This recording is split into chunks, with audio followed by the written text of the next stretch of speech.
Hello YouTube, this is Morgan, Airspeed Prime here at my next Star Wars movie review. This one's going to be for Star Wars Rogue One. So first of all, apologies for the pretty big delay on this, not getting it out anywhere close to release.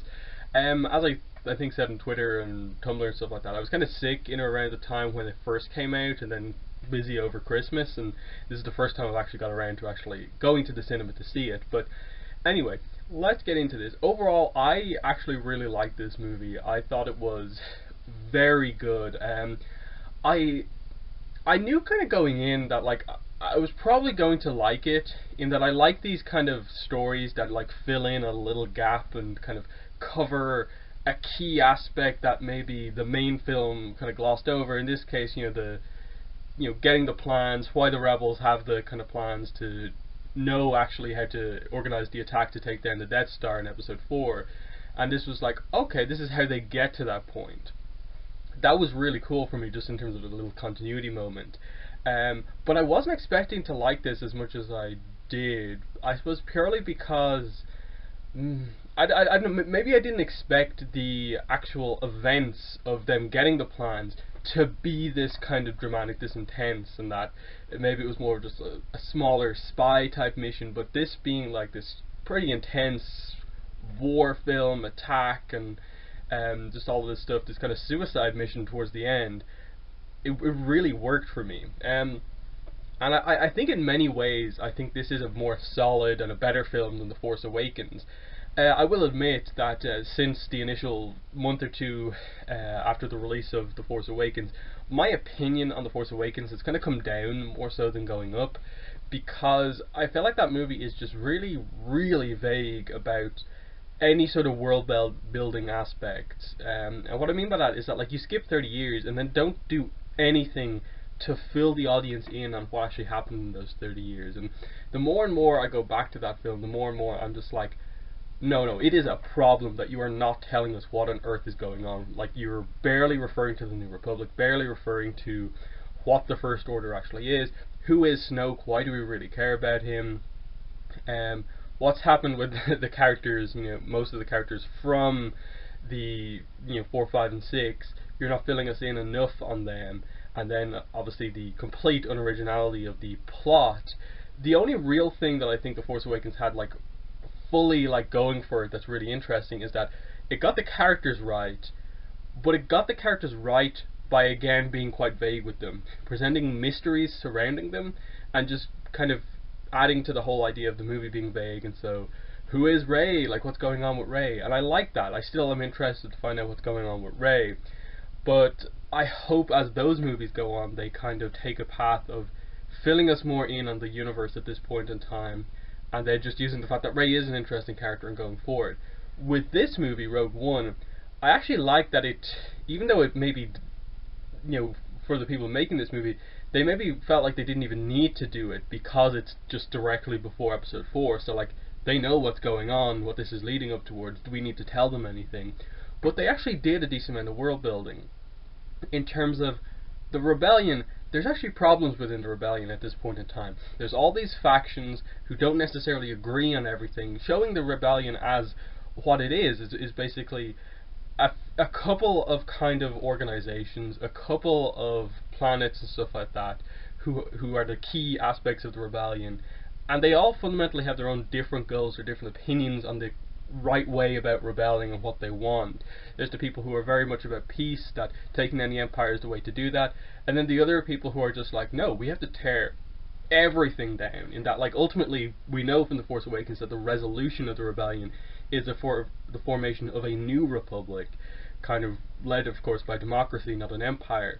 Whereas I think Saw Gerrera in this movie kind of represents the whole idea of just tear everything down, that we don't actually care about what happens afterwards, we just need to get rid of the Empire, full stop. And it becomes more of a revenge thing against the Empire, rather than they are not the right people to be in power, we need to defeat them to get into power and kind of take things in the right direction. I like that it kind of set that up with Saw, and ultimately I feel one of the only real, I suppose, weaknesses of this movie is just that he is taken out as a character very early on, to the point where I feel like we just missed a huge opportunity with that character to really delve into some interesting things.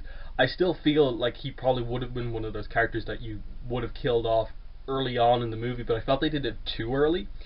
And I still feel there was sort of an arc with him in that, like, you could see that he was just this kind of person who was just obsessed with revenge, obsessed with just defeating the Empire, and had lost sight of the overall goals of the rebellion, and had kind of become, you know, just somewhat of a third faction within the war that was just not helping either side and ultimately causing more chaos than it's worth. And it took like the return of Jane and the impact of her and the message from her father to really kind of give him a little bit of clarity in the end, to kind of realize that he has caused more problems than he's worth, and just accept his death when the Death Star fires on the city. So I quite like that even though he was a character who I feel like needed lots more time, that I still felt like he added something to the film, which wasn't necessarily the case with stuff like The Force Awakens, with some of the minor characters, like even Maz Kanata, as I said, like, who I suppose ultimately has a similar length of role to Saw. Like, why is she actually 1,000 years old? Why on earth does she have Luke's lightsaber? How is she a Force sensitive, in what way? Like, there's just so much vagueness about that character, whereas this character, even though I feel like I wanted more, I still got something from his character here that kind of fit in that he had a connection to Jin, he kind of raised her to some extent, but in part of his goals and you know, committing to his rebellion, he left her behind and just saw her in the end as a liability, and sacrificed her, this person he was meant to protect with his life, for the sake of his own goals. And like, that represented a lot of kind of what was the problem with him. And then, like, going back to the overall thing, like, you have that argument kind of just before the mission properly happens, of just everyone's in there, Mon Mothma, Bail Organa, all of the kind of, you know, leaders of each kind of faction, and you just have this complete disagreement about what way they should do it. Should they believe Jin and attack the Death Star, or should they just like retreat, stay back, hold back, and just see what happens? And in the end, it took basically, you know, the characters that have more of a personal impact, the characters in the rebellion that basically did a lot of the darker work for the rebellion, kind of coming together and basically saying, look, we've done a lot of bad things in pursuit of the rebellion. We want this to be the mission where we kind of redeem ourselves. We're going against the rebellion here, but we may not make it out. And I like that they kind of made that quite clear, that it was this kind of suicide mission, that it was mostly the assassins, spies and stuff like that, interrogators of the rebellion, that were going on this mission, because Cassian as a character I think represented that side of the rebellion quite well. His introduction scene where he's getting the information from that informant, and the informant just wants to get away, he's trying to get the information, eventually they're cornered, and to get out of the situation of this guy who can't escape with him, he just kills the guy. Like, that I think represented the kind of darker side of the rebellion, which is somewhat similar to the way the Jedi go in the prequel trilogy, in that, like, as the war goes on, you see the Jedi begin to move away, not move away, but begin to accept some of the stuff like assassination missions for the Jedi to end the war quicker, and they're more accepting of what's going on in war, that's what it does when you're in a war, that you gradually over time, your ideals are still there, but you still have to do these darker sides of things. And Cassian I think represented that quite well, being initially sent out to kill Saul, that kind of stuff getting in the way of him committing that, then him being sent to kill Galen, Jin's father, and stuff getting in the way of that his arc of kind of going from that character who was kind of like the assassin, the guy who would just get stuff done regardless of what it is, kind of no morals almost, to actually being the one to kind of rally everyone behind Jin and this like mission to basically, like, the only people who believe truly that the Death Star is this really dangerous thing, to actually end that for the rebellion. That was really good setup. The only other like slight issues I had with the movie, Saul I think should have had more time in the movie. Some of the scenes at the start, the cuts felt like really sudden, like they were just like one scene and then it's like 30 seconds long, cut, next scene, cut. It was just like, okay, you're introducing the characters, but it's not the most like kind of solid way to do it, but it still worked, you know, as the team kind of formed, and you have uh, oh, the one of the things with this movie was the names. Some of the characters, just with their accents and maybe the way they really quickly pronounce their names, it meant that like I, by the end of the movie, had to like look up specifically what certain characters' names were. I think it's, is it Chizit or Chezit Imwe? The blind Force user was, I think he was using the Force anyway. He was a very interesting character. Just the idea, like they're the guard, him and Baze are the guardians of like the Kyber Temple. Like I still don't necessarily like what they really did with Kyber crystals in terms of like them retconning the whole idea of like the Ilum crystals and stuff like that. But given that this was the plot point in the movie in terms of getting the Death Star laser powered up, that's why they want the Kyber crystals. It was interesting enough. Um, but just that was, I suppose, one of the vague aspects of this, like the Kyber temple, like what does a temple for Kyber, and I felt like they just stopped short of just making it super clear that this holy city or whatever it is like a Jedi temple or whatever it was meant to be, because they mentioned like this is the end of the Jedi on this planet or something like that, and it was just like you never really clarified what exactly this place was. So your line doesn't have a lot of meaning to me as an audience member, because this is a planet, as far as I'm aware, we've never really encountered before. Um, but still, you know, that is a kind of plot point of the movie, that you know Jin's father was kind of like a weapons expert with regards to Kyber crystal to some degree, and I suppose his are getting into Galen Erso. I liked his involvement in this movie. You have obviously the rivalry between him and Krennic, and how like Krennic's arc very much is kind of like him being in charge of the construction of the Death Star, and basically sacrificing and using Jin's family to get himself into a high position, and then him kind of realizing that there are just people above him in the Empire that are just not going to accept his involvement in making the Death Star happen. And just this, I found like that kind of conflict between those two characters to be very interesting, and that ultimately so much of what Krennic was completely reliant on Galen, and when Galen betrayed him, it's like Galen made him what he is, but also kind of in the end kind of took him apart. In that, part of the reason why like Krennic was sent to like Vader's castle and stuff like that was because of kind of issues that were brought into play by Galen, and like in the end, you know, obviously him being killed by the Death Star, and you know the death of Galen in that kind of moment after their kind of final meeting. It just worked, I think, quite well as just this kind of rivalry, that they knew each other from the initial time that Galen was in the Empire. Then obviously the idea that Galen kind of ran away, and when Krennic hit a snag in the Death Star construction, he went straight back to him because he needed him. I actually really liked that, and then I think the message of Galen to Saw and Jin was very well done. That was probably like the best like speech, like continuous dialogue in the movie, just getting across that like what I did here was basically I sacrificed myself. I lied. I became part of the Empire and constructed the Death Star and did everything they asked of me. But I basically did it undercover.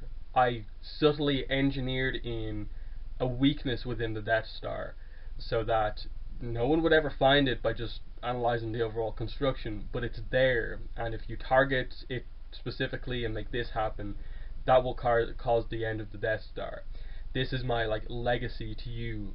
Like, get this information, end it, and it will all have been worth it. There's just this idea that he in the end sacrificed everything about himself to just get this weakness within the Death Star, and I thought that was really interesting.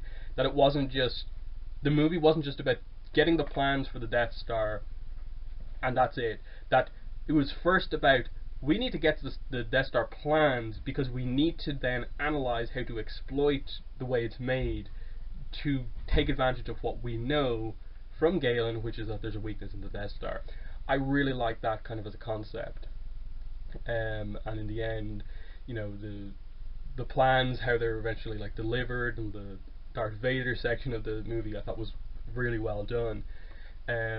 Because obviously you have Krennic go to see Vader, and then I kind of like the scene between Krennic and Vader because Even though like Vader chokes Krennic, he's still left in charge, and it's just this idea of like Vader let Krennic do what he did because fundamentally Krennic was doing like an okay job. He just had so many incompetent people around him, and that like he is an reasonably sympathetic character, but as I said, like he's in the position he's in because basically he sacrificed like the Urso family to get to this point, and he'd kind of be nothing without Galen.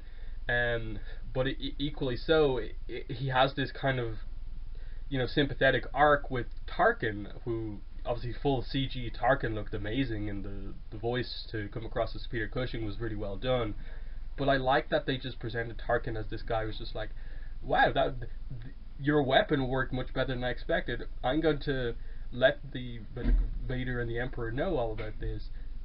I'll tell him that the idea that I envisioned has finally come into play, that he's just taking all the credit for it, and Krennic is just so annoyed at this moment, and I just thought that was really well done, that he just got out kind of politicked within the Empire, and kind of that Tarkin, who we always see as like the guy who was running the Death Star, that no, there was a guy before that who basically made most of this happen, and Tarkin just came in and kind of took over.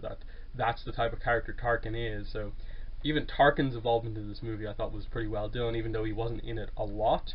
And then Vader obviously coming in at the end, as the plans are transmitted up to the rebel main cruiser, and I loved how it was just this moment of just unstoppable Vader walking through, just killing all the rebels as the rebels are just desperately like passing the drive that has the plans into the escape ship and stuff like that, and it just last moment they get through the door and escape, and you see the moment with Leia, who again I thought was pretty well done as like a full CG character at that point in time. Just to set up the movie, like we now have hope, and then like literally like the idea is that like a couple of hours later, maybe a day or two later, episode 4 takes place. It all links together quite well. I suppose the final thing I want to talk about is just, I suppose, the characters, and the idea that by the end of this movie, like all of the key characters in this movie like die. So Jyn, Cassian, Chizouet, I keep forgetting the exact pronunciation of his name, Baze, Bodhi, like all of our characters die in the process of this mission happening, which is interesting in that like it makes it just that it was this desperate kind of attack that obviously in episode 6 we have the idea that the plans for the second Death Star was stolen by the Bothans, and like this tragedy that all the Bothans were killed, but like now we get details of what like the tragedy of getting the first Death Star plans was, and it was this team, it was this sacrifice from, like as I said, like the entire Urso family like dying in the process, and Jyn of course dying very young in the process of this. That was kind of well done, as she obviously just wanted to reunite with her father, but fundamentally it was this idea of like to help the rebellion, and Galen always supported the rebellion, that Jyn just had to fulfill her father's goals to make that happen. That was well done, in that it made the movie very tragic, in that there was obviously the kind of potentially blossoming romance between Jyn and Cassian, but they just didn't spend enough time together to fully have that happen. So them kind of dying as like the facility kind of like explodes, and they're obviously going to be caught in the blast, and there's no like kiss or anything like that, but just the fact that they're close, they're next to each other as it happens, and it's kind of like if there was more time they probably would have got together as a couple. I liked how that was done. And then obviously earlier on in the movie you have all the sacrifices from all the other characters, like Chizouet obviously being activating the switch to activate the communications, and him being killed shortly after that. Then kind of Baze to going out to his friend and kind of, I suppose, fully believing in the Force for the last time. He has his last stand but goes down. Bodhi is kind of killed in the explosion on the ship. Obviously the droid character is killed. He's the first one to go, but like he gives him the final information about how to get the plans, and he's gunned down by all the stormtroopers. It was all very like tragic and kind of last stand stuff, which we haven't seen a ton in Star Wars really. So it was kind of very emotional and kind of well done. It's just that for I think almost every character, there's just an element of like we didn't quite have enough time with them to fully like really get behind like the emotion of their deaths. We didn't fully have a complete arc for all of these characters. Like I think Bodhi especially, like just having that kind of one moment of bravery, like wasn't really enough to justify like the kind of tragic kind of meaning of his death. Um, the same with like the two guardians of the Kyber Temple, like Chiswed and Baze. I get what they were going for with them, the idea that like he was blind, he used the force to some degree, but Baze was always there to back him up, so like Baze always thought that he never actually had the force, it was always him that was saving him. But seeing him do that solo walk through the battlefield to get to the thing proved to Baze that like the force exists, and then he believed in the force at the end. That was reasonably well done. I just felt like we needed a little bit of a backstory on like those two characters. Uh, Cassian and Jane, I suppose, like that's the kind of two main characters.